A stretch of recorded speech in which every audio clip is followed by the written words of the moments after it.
Linda lagi magang di klinik gigi. Dia jalan ke mobilnya sambil megang kopi di satu tangan dan tas di tangan satu lagi. Dia ngeluarin kunci, tapi kuncinya jatuh. Dia menaruh tasnya di atas mobil, ngambil kunci, buka pintu, nyalain mesin, lalu pergi. Dia masuk ke jalan raya, lalu nyadar kalau tasnya pasti ada di atas mobil. Dia menepi, keluar dari mobil, dan ngelihat ke belakang. Tasnya udah jatuh. Linda nyamperin tas itu, tapi tasnya keburu terlindas truk. Kosmetik, ponsel, buku, dan barang-barang lainnya udah rata dan rusak. Linda ngambil pasta gigi yang udah nggak berbentuk. Dia ngeluarin gel itu ke telapak tangannya. Kok bisa sih? Seharusnya isinya udah tercampur. Tapi kok 3 garis berwarnanya masih utuh? Warna-warna itu memanjang dengan ketebalan yang sama. Linda mutusin buat nyari tahu penyebabnya. Dia pulang dan masukin pasta giginya ke freezer. Setelah beberapa jam, dia ngeluarin pasta gigi itu dan memotongnya jadi 2. Dia ngelihat zat yang udah beku dengan 3 warna di dalamnya. Kayaknya gel pasta gigi ini emang dimasukin dengan 3 garis kayak gini.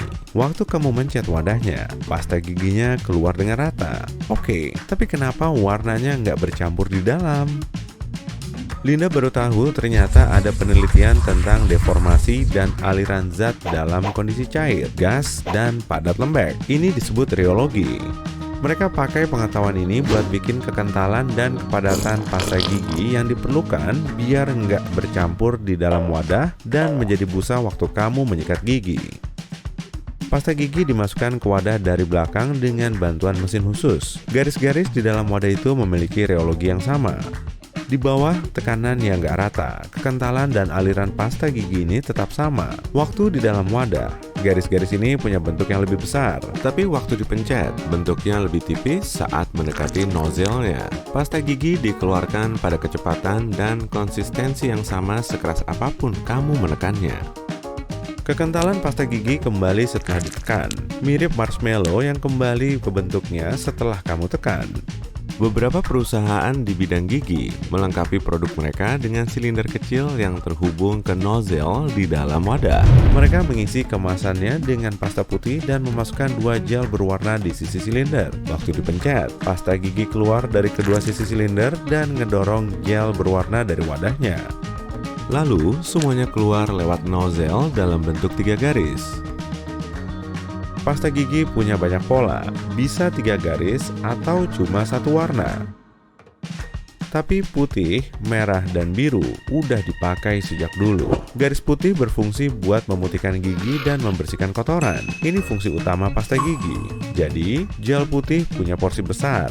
Garis biru berfungsi buat bikin napas segar dan melindungi gigi dari kuman. Warna merah melindungi dan bikin gusi jadi kuat. Aturan ini nggak wajib kok. Dan perusahaan bisa mengubah fungsi garis itu semau mereka. Informasi ini bikin Linda agak pusing, tapi kayaknya dia udah ngerti semuanya. Dia mencet pasta gigi itu ke sikat gigi dan mikir, kenapa sikatnya sepanjang ini dan kenapa pasta gigi nutupin semuanya? Sikat gigi punya berbagai bentuk, tapi proporsinya dibikin biar ngebersihin gigi jadi nyaman. Ternyata ada rahasia nih buat jumlah pasta gigi yang harus dipakai. Nggak perlu nutupin semua sikat gigi. Cukup sekecil kacang polong aja udah cukup kok buat bersihin gigi.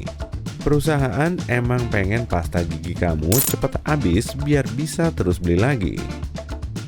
Linda menyikat gigi dan mikir kalau dia beruntung bisa hidup di abad ke-21. Pasta gigi, dokter gigi, gigi palsu, ada banyak banget cara buat ngerawat dan menjaga gigi. Dia ngebayangin pasti orang zaman dulu kesusahan banget waktu belum ada teknologi perawatan gigi. Kayaknya mereka punya masalah gigi parah dan kesakitan. Nyatanya, enggak kok. Bahkan manusia gua punya gigi yang lebih bagus daripada kita sekarang. Arkeolog nemu buktinya. Banyak tengkorak manusia purba punya deretan gigi sempurna tanpa lubang. Linda nggak percaya. Dia ngeliat sikat gigi elektriknya. Manusia purba pasti punya teknologi rahasia yang nggak kita tahu.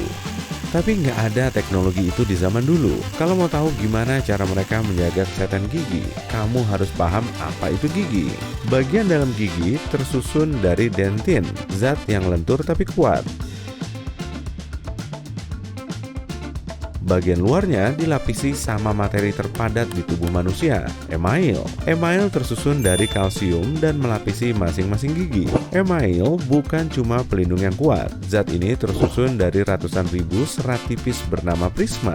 Satu prisma emang rapuh, tapi jutaan prisma bisa sekeras berlian. Prisma itu terpilih erat dengan satu sama lain, kayak tali, dan membentuk struktur gigi yang ideal. Makanya, gigi adalah alat yang sempurna buat bertahan hidup. Bayangin manusia gua makan daging dan sayuran. Makanan ini tentunya beda dari steak dan salad di restoran. Dulu, tekstur makanan cukup keras dan padat. Buat ngunyah makanan itu, kamu harus punya rahang dan gigi yang kuat. Setiap kali makan rasanya kayak olahraga. Waktu ngunyah, serat dalam daging dan sayuran membersihkan gigi dari kotoran dan plak. Orang-orang punya gusi yang kuat dan nggak kenal gigi berlubang. Gigi mereka bisa dibilang kuat banget.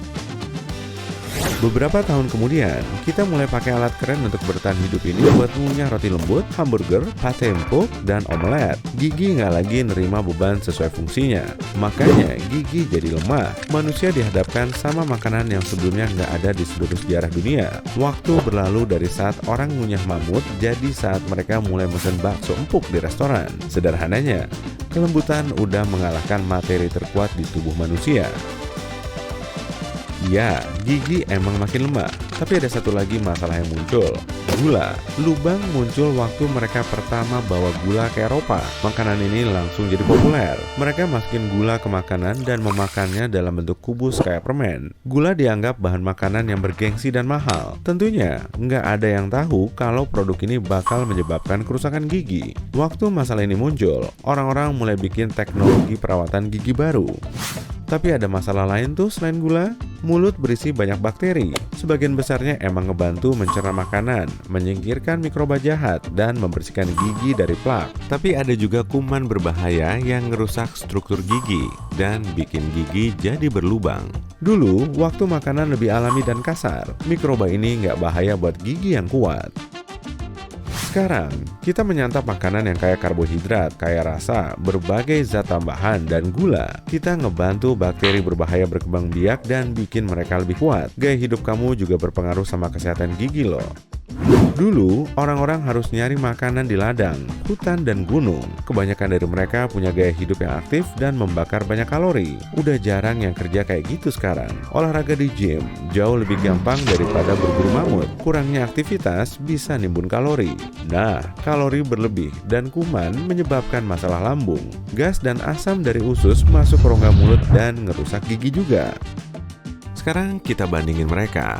Kucing, singa, beruang, harimau, sapi, dan hewan lain yang bergigi masih menyantap makanan yang sama kayak jutaan tahun lalu. Makanya mereka nggak punya masalah gigi. Banyak suku asli yang hidup jauh dari peradaban juga punya gigi yang sempurna. Linda sadar kalau semua ini benar. Terus kita harus gimana dong? Pindah ke pulau terpencil dan makan pisang? Tenang aja, nggak harus kayak gitu kok. Kurangin aja makanan mengandung gula. Bersihkan gigi dengan sikat dan benang gigi 2 kali sehari. Rutin pergi ke dokter gigi. Dan percaya deh, gigi kamu bakal baik-baik aja.